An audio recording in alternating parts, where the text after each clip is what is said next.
Hello everyone. So I got the camera stripped down and I'm just using the webcam built on the iMac 2017 Intel. So it's kind of fuzzy, but what I want to show you is I got the battery cable. Well, I should say the USB-C cable, the good one, connected to my MyCharge, which never worked before on Canon. Now it does, but it's also working on the Leica. And I want to show you two things for my settings. So I have it on A, and I have it on aperture 1.7, and I can put it in program mode. Okay. So if I put it in aperture, and if we turn it on, okay, the SD card is in here. Okay. The settings I have is one, digital zoom. So this is at 28. Here, I'll try to bring it up here. Get it back. That's close enough, okay? Try not to make it too bright. But if I hit that, you see a little box. That's now 35 millimeters. That's 50 millimeters. That's 70 millimeters. And that's 90 millimeters. Now it's back to 28. This button right here, okay, function button. Let me straighten it up. Does my picture profile, view, standard, vivid, natural. So I can switch which one, then I just select it, okay? I have another function button up here, which is my third one. And this is for the auto exposure lock, okay? And then you take a picture and then it's supposed to go away, okay? So I'll turn it off. Those are my three settings. So if I have to do anything special, I hit the menu and then I can select which one I want. So anyway, that's my settings. And as you can see, this is in auto. If I clicked it, it's now programmed. So it'll figure out which one to do. Okay. I can also put it in auto exposure. So this is just a quick show you of the DC coupler battery installed in the camera, working with my MyCharge, which never worked with the other cameras before until I got this cable. And I got three of these cables now. Okay, one like this, and this is from Pearstone. The other one I got from a store, and I think it was Best Buy. It was a long USB-C cable because I need it like for the car or something. And I also have it hooked up in the studio right now, so you've seen it. What I've been finding out is 30-watt power supply, or even from the USB surge protector, is not enough. You need a power adapter. And I've been using a 65-watt power brick for my Windows PC. So I don't know how many wattage, but I think this is kind of like I don't know what it is, 20 volt. I have no idea. But anyway, it's 99 kilowatts per hour. I don't know. But anyway, the other one's 100 watt, and then the other one is 87 watt on the power bricks. And then I got that 65 watt adapter for the car, and it's working great. And it charges fast too. So I'm going to turn it off. Everything is working like it should. I know this is a little bit long, but this is just a quick intro to the slideshow I'm going to show you. So first of all, I have to go to share screen. I am going to, okay, on the camera, let's see, there I go. And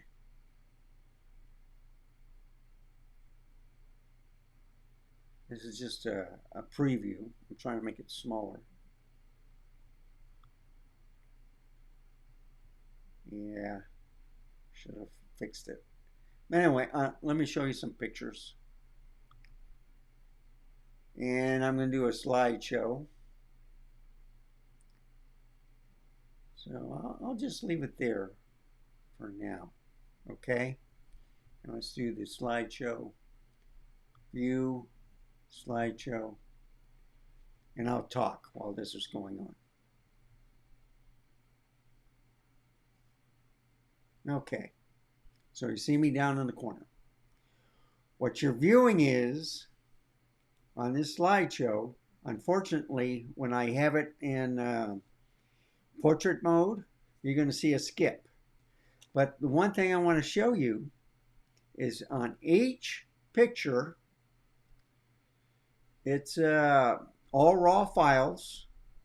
So you see kind of like the JPEG, and then it'll get, the color will go down, and then, you know, that's just the computer fixing the colors. But when I go outside in the nighttime, you'll see 3 different types or shades of photos. One will be black and white. The other one will be kind of like the JPEG, and then the third one will be the raw, final processing, whatever. And as you can see, that little square, this is the top, this is the bottom. Somehow, with this camera, when I have it at full 8K, taking pictures, that's what you get. So this computer can't handle it, or the software can't handle it, okay, on the preview. If it was 4K, it'd be no problem. But anyway, here's some pictures. And you'll start seeing the black and white. See, black and white, JPEG, RAW, whatever.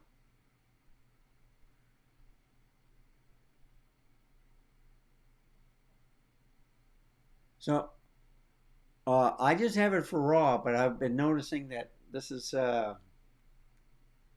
acting a little bit different on my camera. I've already reset it one time, but I finally got the settings I like.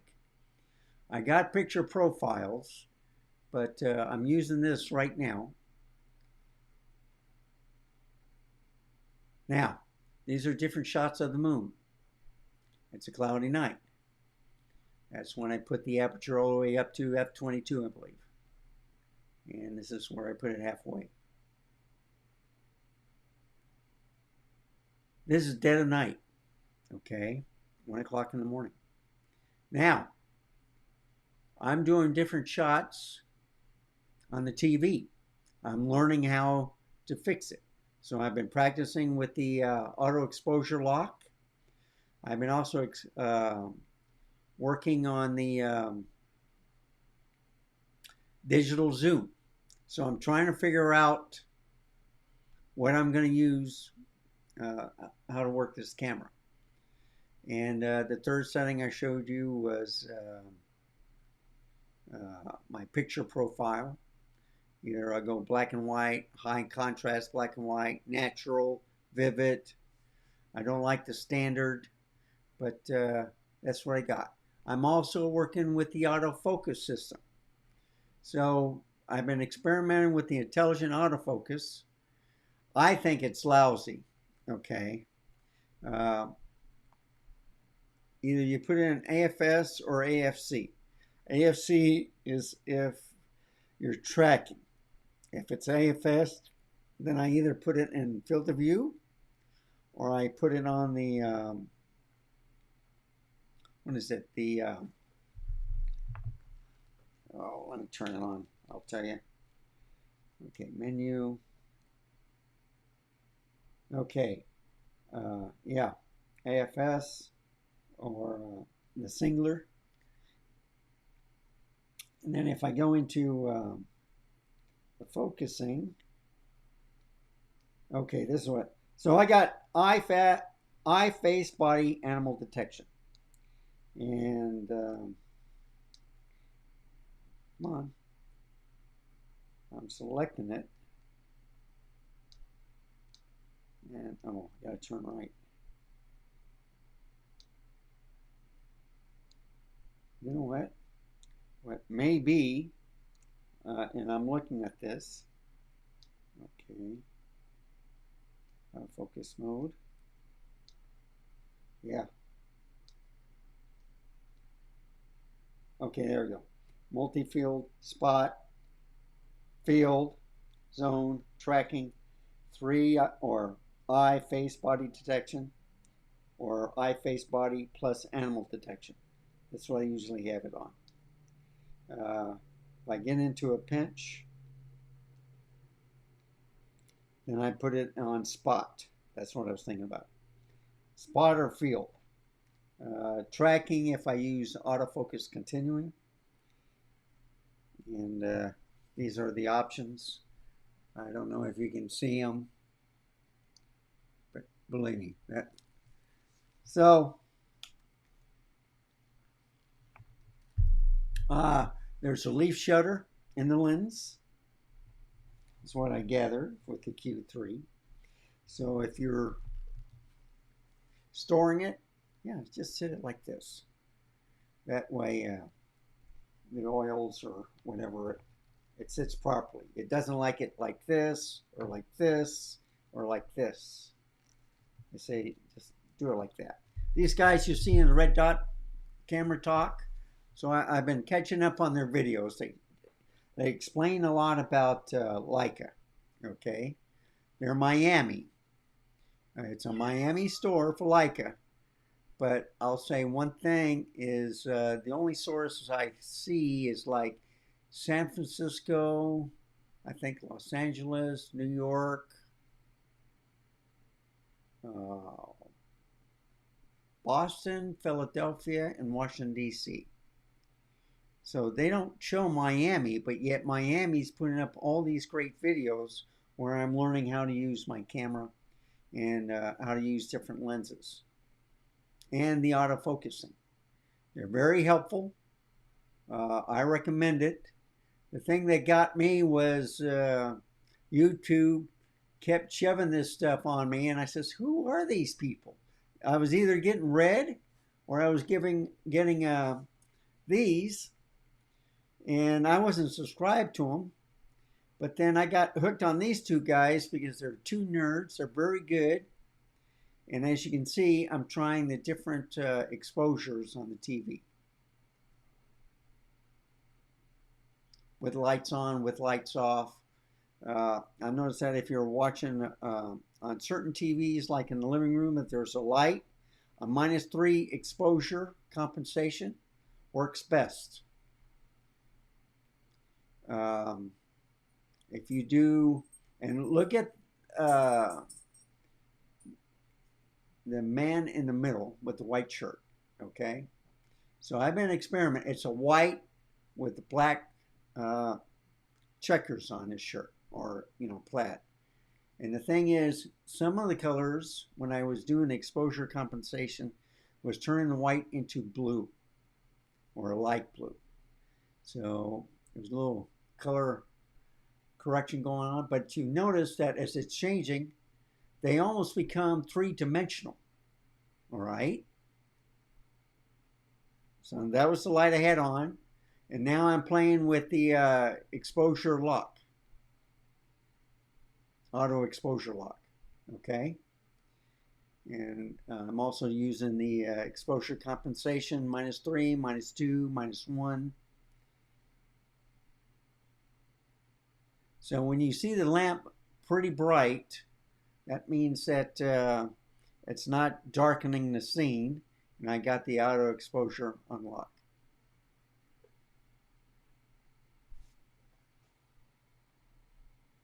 Now, I see a little spot,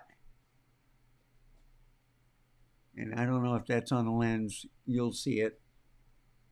It's right above me, a little square. And as you can see, I was practicing with the leveler. So I was trying to get the TV straight. It's at an angle. So you'll see it kind of like um,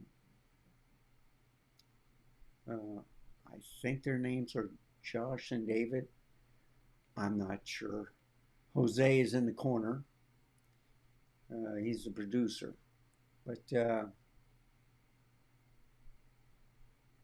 they're showing the different M cameras. They'll show the SL cameras.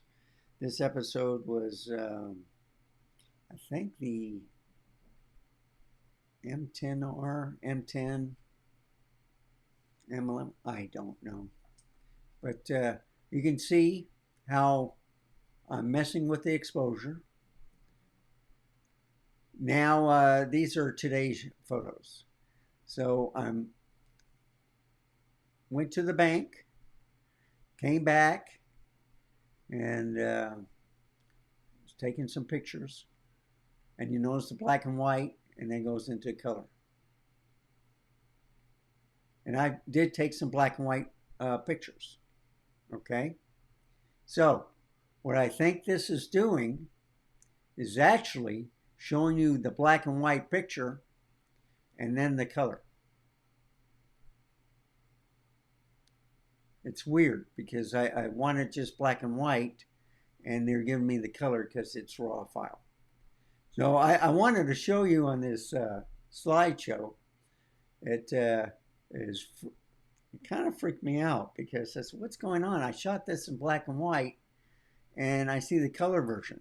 So I checked the, it's just raw files. But for some reason, it's doing this. So I had a high contrast black and just regular black and white. But you see the black and white, and then it automatically goes into color. So, if you decide to do black and white, that's what it looks like. But then when you go into raw, you can change it back, add the colors to it. So that's what's going on. I thought I wanted to share this with you guys. So you see, it can't handle 8K, so that's why you get that scrolling. And I'm zooming the picture, so it should come closer, right? Well, this program's not doing it. So it's a little different fault with the computer. If I would have shot this in 16:9 and 4K, no problem. You wouldn't get any scrolling. But I want to do the full 8K, show you the picture format. And you can see how when I had the intelligent autofocus earlier with the dog, she was out of focus. Okay. And then I put it in AFS and it worked much better.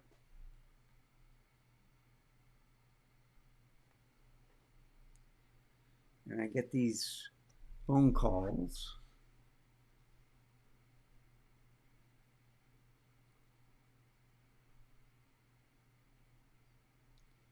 And let's see something.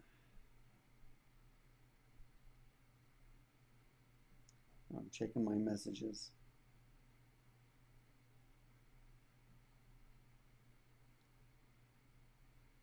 But what do you think? The images are sharp. It's a 28 millimeter.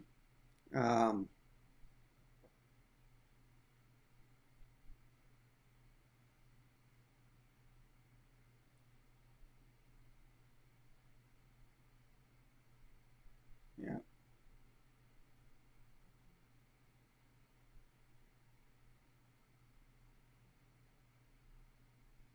Okay.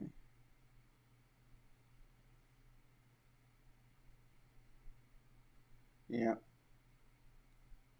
Over.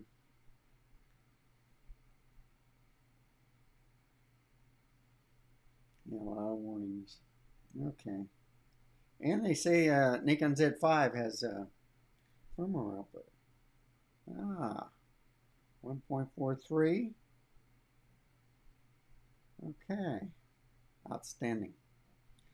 I like the Nikon. They notify you when there's an update. It's probably for the crypto, like on the Z50 and the Z30. So anyhow,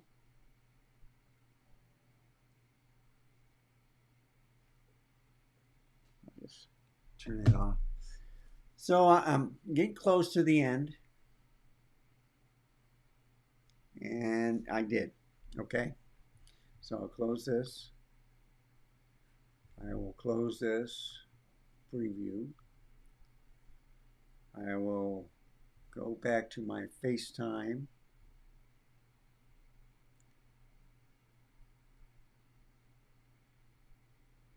There we go, right there. Okay, so there you go. This lasted a little bit longer than I expected, 21 minutes, but just want to show you everything's working. I'm going to do a 9 camera 24 megapixel shoot off, test the stabilization, a lot of photos, and the way I'm going to do it is each camera is going to have its own episode. So I did kind of like a short explaining what I'm going to do, and I'm going to start off. I think I'll start off with the Nikon. All right. So I have the Z5, which was my first full frame camera, and then I have the Z6 II.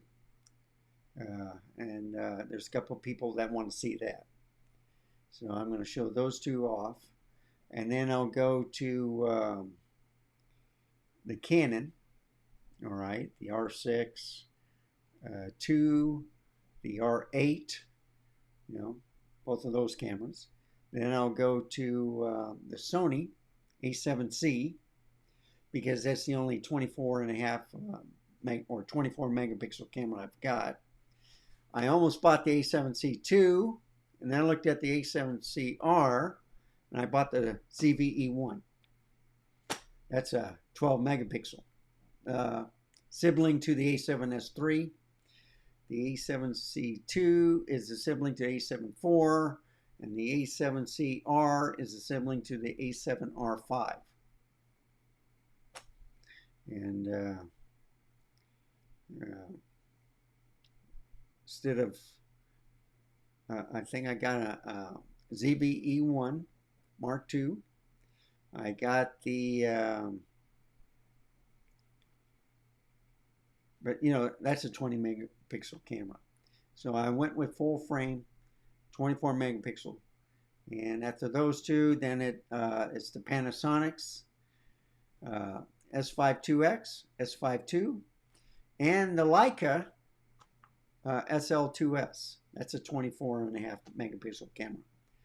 And that should cover all 9. So anyway, thank you for watching. Remember, stay safe. Keep smiling until next time. I shall see you then. Goodbye, folks. Have a wonderful day.